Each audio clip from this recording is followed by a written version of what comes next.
Hey y'all, come make a bodice pattern with me. And a bodice is basically just a shirt, because for a dress you need the shirt and skirt together. So here we go. I'm starting off with a straight line.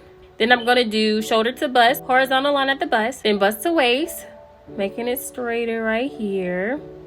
Then horizontal line at the waist. Yeah, easy already. Now 3x3 neckline, then a shoulder measurement divided by 2, and then drop it by 1, and then that's the armhole depth. Then we straighten it out a little bit, then make the armhole curve right here. Then we're plotting our measurements in and connecting them, and then that's basically it, like the fast way. Now I'm just cutting it out.